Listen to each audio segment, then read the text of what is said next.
This is Mike Johnson with the download edition of World Business Report for Wednesday, February the 4th. A corruption scandal forces a boardroom clear-out at Brazil's biggest energy company, Petrobras. Some people say that corruption would account to basically $3 billion. Some people say it could go up to $34 billion. So it's a big discrepancy. We'll hear how much damage the scandal is doing to Brazil's international reputation. Also in this edition, pay your fair share of taxes. The Archbishop of Canterbury takes the moral high ground with business. With wealth comes power. Don't misuse the power you've got through wealth. How homeopathy became big business in India. And as the US singer Taylor Swift tries to trademark her lyrics, is it an offence against free speech or a smart move by a shrewd businesswoman? She's trying to take essentially common idioms that people use and then own them, privatize them, and then make sure that only she can profit off of them. That's all coming up over the next half an hour or so. Well, it's one of the biggest companies, not just in Brazil, but Latin America too. Somos brasileiros e vamos mais, vamos mostrar como é que se faz. Gente que sonha e realiza, somos Petrobras.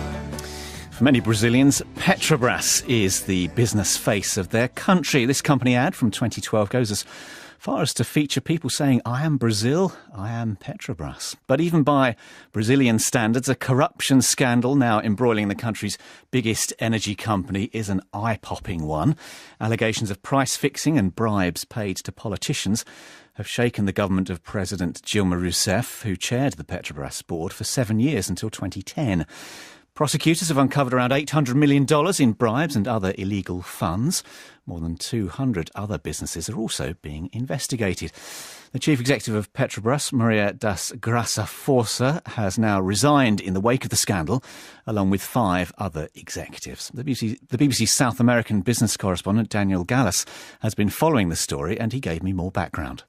Everything that's happening with Petrobras now was uncovered by something called Operation Car Wash by the Brazilian authorities. Basically, among the many scandals that people found out was that Petrobras contracts, each contract or investment done by Petrobras over the past few years, and that goes over a decade. Well, many of these contracts, 3% of them the money was going into political parties. So it was just a basic question of politicians getting money from a state-owned company. As simple as that. Actually, Graça Foster was someone who was expected to sort of take charge and work out with the government and with the authorities and get some sort of leadership back into the company. But she hasn't been able to do that. The corruption scandal is just getting worse and worse. Last week, there was a meeting in the board of directors, and they were going to come up with a number, sort of a corruption magic number, and saying this is how much Petrobras lost due to corruption. And there was infighting between people in the meeting room. And some people say that corruption would account to basically $3 billion. Some people say it could go up to $34 billion. So it's a big discrepancy there. And for people listening who may not know much about Petrobras, it's a massive company and a big, big part of Brazilian business and society, isn't it? Petrobras is a very important company for Brazil, for Brazilians. A while back, there was a massive wave of privatizations, and Petrobras was one of the very few companies that was spared because it was just seen as a big, national symbol. And it's also been at the forefront of deep oil drilling since the 1970s. And that's sort of seen as a new frontier. I mean, if traditional oil wells dry up, you're going to have to look for oil somewhere else. So like Shell is trying to do it up in the Arctic, but it needs environmental licenses to do that. Petrobras is very good with deep sea oil drilling. And since 2006, Petrobras uncovered massive new oil wells and rigs under the seabed, and it's become a very, very valuable company since then. So for this all to happen with Petrobras now is a bit of a shock, because a while back Petrobras was doing really well, and people were saying this is a company that Brazilians can be really proud of. Now it's just a synonym for corruption. And corruption has been a big issue, has it, in Brazil? Because people have been talking up the Brazilian economy for years, haven't they? Is corruption one of the things that's been holding it back, do you think? Brazilians don't trust the institutions because of corruption. I think that's the bottom line. And that's what's happening with Petrobras again. Again, you see a company where people are starting to feel proud of But then all these corruption scandals, they hit back again. I think in the case of Petrobras, it's even larger than that because we're talking about very big numbers. I mean, $34 billion corruption magic number is the real number. That's about the size of a business like Uber. It's really just a whole business lost to corruption. Itself. So there is a sense that a lot of money is being wasted through corruption, and also a lot of confidence in government and governance is being lost. OK, so now the chief executive and 5 other executives have been edged out by the government. We assume they've been kicked out. How far does that go, do you think, to getting on top of this affair now? Or does it simply raise more questions than it answers? It's all coming down to who's replacing the new board of directors. Because with Graça Forças and the people who are there now, there was just simply this idea that they weren't going to take care of corruption. They weren't going to make Petrobras profitable again. They weren't going to make Petrobras be seen as a very trustworthy company in the market. But the question is, who do you bring in to do that? And the government doesn't have many options for that right now, because Operation Car Wash, which is this operation that sort of uncovered all these corruption scandals, they also uncovered corruption scandals in many other big businesses in Brazil. So there are not many people who could do the job right now. That was the BBC South American business correspondent Daniel Gallas. You're listening to World Business Report from the BBC World Service. Still to come, the business of homeopathy in India. Many of the patients here are having cancers and kidney diseases. It has been cured. It works. It works like a magic, but it takes some time. That's later. First, though, let's get the very latest from the financial markets. Kathleen Brooks, research director at Forex.com, is with me in the studio. Kathleen, talks continue between the new Greek government and its lenders. Athens has been trying to raise some more money on the bond markets today. What happened? Well, it didn't have a very successful time. It raised over $600 million, but at just 1 year debt, demand was very, very weak. So it was the lowest level since 2006. And if you think back in 2006, there wasn't even this debt crisis going on. So it just goes to show that, since Greece has been back in the bond markets over the last year, things have gone bad to worse, since the election. So 1 year debt means it's people lending Greece money over a shorter period of time, and that's viewed as less risky, is it? Or how does that work? Usually it is viewed as less risky, but I think in this environment, the fact that demand was so low was because it's even more risky. Because we've got a new government in Greece. They're quite radical. They're trying to change things with their bailout terms, with the European authorities. And I think there's a real risk of default, and I think that's why investors have kept away from this debt auction.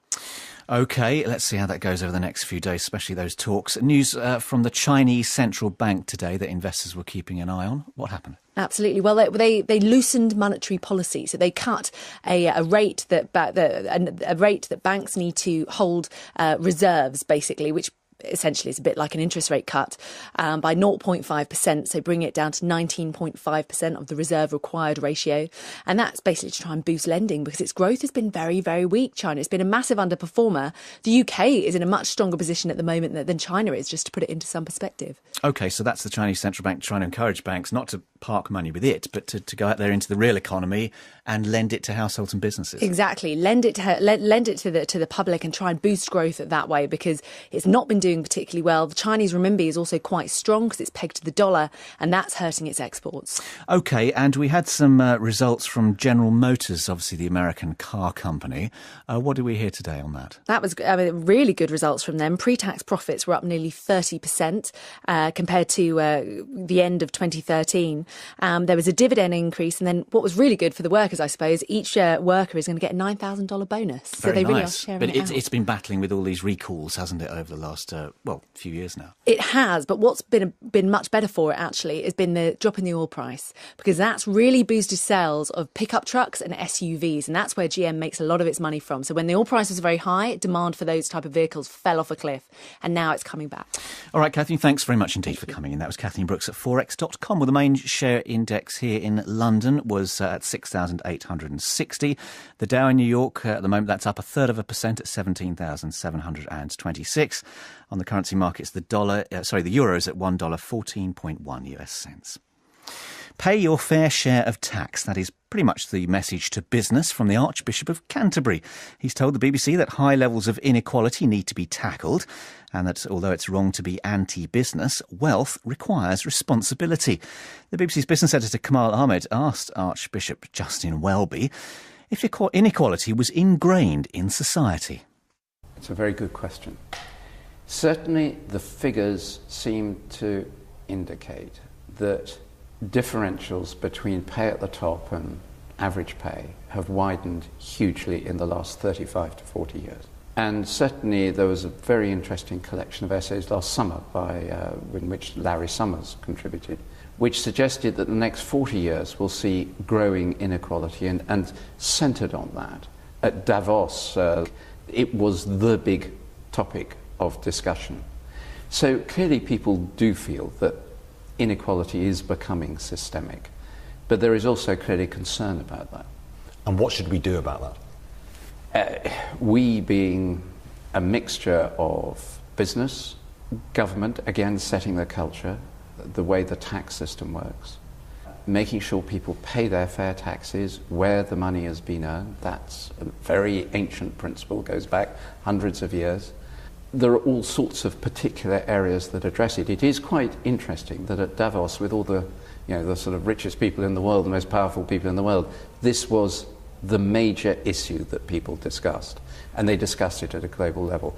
That by itself is already an encouraging sign. The Governor of the Bank of England, Mark Carney, at the World Economic Forum said that, for example, technology companies had to take on more responsibility over where they paid their taxes. Do you agree with that? Yes. I mean, Mark Carney is one of the experts on this. I'd be a bit of an idiot to disagree with him. There's always been the principle that you pay tax where you earn the money. And if you earn the money in a particular country, the revenue service of that country needs to get a fair share of what you've earned. One of the problems we've got, of course, is we've got this unbelievably complex tax system internationally and in each country, in most countries, not in all, but in most. Someone said the other day that the tax system was of biblical proportions. Well, the Bible's only 1,000 pages. How many tax systems are only 1,000 pages? They're several hundred times that. There needs to be simplification in tax so that people are responsible in the right place. I mean, it goes back, there are very basic principles that as a Christian that we see that Jesus Christ spoke of about the importance of people paying what's due. The Bible speaks of it endlessly. You give what you are due to give. The Bible talks about paying your tax properly, actually. Paul, writing to the Christians in Rome, says, pay the taxes you owe. So it's not a new question. So it's a moral issue? Well, of course it is. Yes, because tax is part of solidarity. Tax is saying, I belong to this place. I benefit from the fact that we have police and a health service and that we have welfare system and that we have external security. The tax is saying, I belong to that, and therefore I contribute to it. Some business leaders complain that there is an anti-business sentiment, that wealth creation is not supported and lauded as a good thing in a market economy. What do you say to people business leaders who say there's an anti-business sentiment among politicians, in the government, maybe in the Archbishop, in the church themselves? What do you say to business leaders who complain that no one appreciates what they do? They take risks, they create wealth, they create jobs. Well, you've already heard me say that I'm strongly in favour of creativity, of wealth and jobs and risk-taking and all that goes with that. I always have a slightly wry smile when they say that to me, because at the other side, within the church, we're accused of being too business-minded at the moment. So, it probably indicates we're somewhere in the right place. But business is important. We need to affirm the significance of those who generate and create wealth. But we also need to be realistic about the fact, and again, this goes back hundreds of years, Adam Smith again talked about it, that with wealth comes power, and with power comes a temptation to misuse power. There's a reality of the human condition, of what Christians call sin, what the Bible calls sin, which says, don't misuse the power you've got through wealth. Do you fear that some are? When haven't they? In history. And you find this in the book of Isaiah, 800 years before Christ. There's always elements where that happens, because people are people. But that doesn't mean you don't throw the baby out with the bathwater and say business is bad. You say that we need solidarity and there needs to be a regulatory framework that doesn't allow the abuse of power, but that gives freedom for creativity. The thoughts of the Archbishop of Canterbury, Justin Welby, speaking to the BBC's Kamal Ahmed. Now, if you thought homeopathy was a bit niche and fringy, well, not in India it isn't. More than 100 million people now use homeopathic medicines in the world's largest democracy. As a business, it's growing by more than 30% a year. That perhaps explains why the Indian government ministry, which deals with alternative medicines, has asked for a 6-fold increase in its budget. As Rahul Tandon reports from Calcutta, homeopathy has fast become an important part of India's growing medical industry. Dr. Prashanta Banerjee treats only critical cases like cancer. It's early in the morning here in Calcutta, but there's already a long queue outside the brown gates in front of me. I'm stood outside Calcutta's most famous homeopathic clinic. It's run by the Banerjee family. Let's go and talk to some of the patients who've been queuing for hours already. Most people who come here are unwell, so please be... People come here, they stand in the queue for 2, 3, 4 hours like that. The reason is that they have been getting results. It is cheaper also for the common people. My wife has a cyst. It will definitely work because I know many of the patients here having cancers and kidney diseases. It has been cured. It works. It works like a magic, but it takes some time. The doors to the clinic have opened and I'm now sat in the waiting room. But what is homeopathy? Well, it was developed in Germany in the late 1700s and it's based on the concept that like cures like. Basically, that means that a substance taken in small amounts will cure the same symptoms it causes if it was taken in large amounts.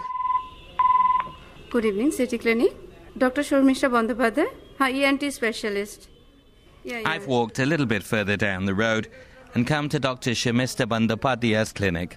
This is not a homeopathic one. It's not as busy as the one I was at earlier. Dr. Bandyopadhyay is a fierce critic of homeopathy.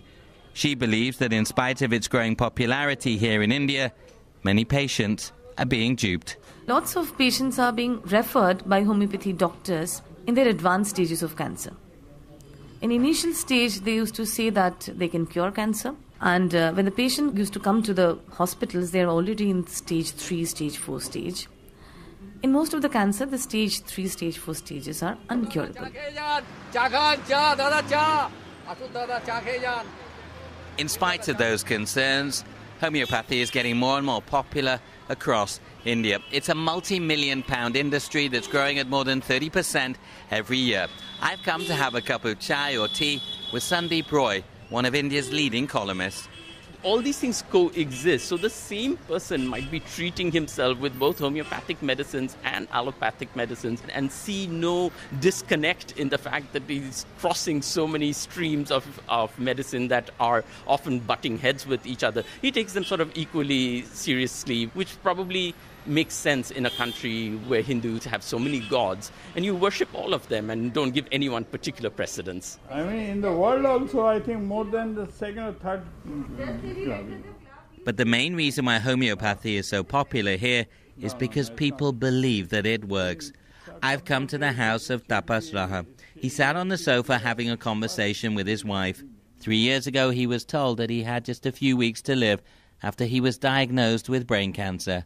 He turned to homeopathic doctors, and he's still alive today. Till now, I'm surviving under homeopathy. Main thing is I can see myself that the improvement, which I was totally hospitalized for over 38 months, and then under homeopathy, slowly reduced my tumor. And do you think that your case is helping change some people's reservations about homeopathy? I do not care actually what they can say, but I'm much better, much better. Back at the Banerjee's homeopathic clinic, there are still long queues. We could see more scenes like this across India soon because the Prime Minister, Narendra Modi, is a big fan of this type of medicine. Dr. Pradeep Banerjee is the latest member of the family to become a homeopath. See, homeopathy is the medicine of the future. It is easy to give and administer, and the cost versus the conventional allopathic medicine is almost like nil. So homeopathy will actually be able to help a much larger population with a much less amount of economic damage to the country. That being so, we really applaud Mr. Modi's endeavor to actually create a ministry for this system of medicine. The names of critical patients and those of you coming from far. Every day, more than 1,200 patients come to this clinic. Some may question the effectiveness of homeopathy, but here in the world's largest democracy, it is an important part of this country's medical infrastructure.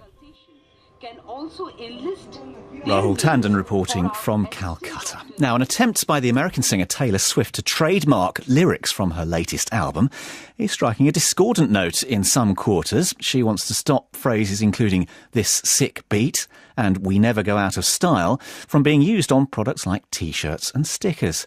And you might want to turn the volume down a little bit at this point, because it's a move which has angered another American singer.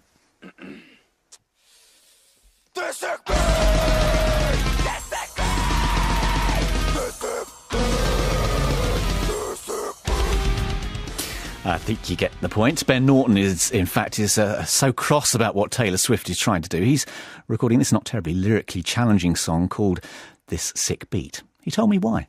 If you make a painting, of a landmark, or if you write a song, I understand completely why those are your intellectual property. Those are creative acts. Taylor Swift, however, and others, McDonald's and Nike, that are trademarking these common three-word phrases that people use in their everyday lives, those aren't creative acts. This sick beat was not a phrase that Taylor Swift created. It's not like, Microsoft or these proper nouns that people made. She's trying to take essentially common idioms that people use and then own them, privatize them from what is technically the linguistic cultural commons, and then make sure that only she can profit off of them. Only she can put them on, merchandise and use them in songs and lyrics and things like that. And I think that we should be very, very careful about the ability of people to do these kinds of things. People say that anyone can take a trademark out on anything they invent, but it takes a lot of legal and economic resources. So what we're really saying is that people who are wealthy can take common idioms that we speak and then own them and then make money off of them. And I think with my song, I was trying to make sure that people think more critically about this issue, because trademarks are not just black or white, and there are subtleties that we should take into consideration. I'm not necessarily saying that we should throw out the whole idea of intellectual property in general, but I'm saying we should just think about it a little more carefully. But it is just about merchandise, isn't it? She's not saying, look, people can't use these words ever again, they can't say them, or indeed, as far as I understand it, she's not saying people can't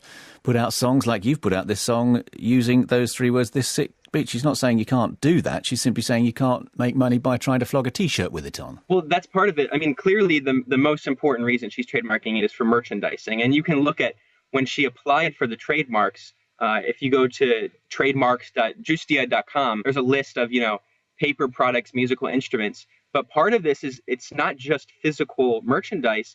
Part of it is also sheet music and digital downloadable content and things like that. It says, for instance, the sick beat cannot be used in public appearances, non-downloadable content and non-downloadable multimedia, et cetera, et cetera. So this does extend beyond, keychains and T-shirts. The American singer Ben Norton. Well, Jenny Affia specialises in protecting the reputations of celebrities at the London law firm Schillings. What was her reaction to what Taylor Swift was trying to do? I think she's got a decent chance. These phrases are distinctive in that they're a well-known part of her songs and her album.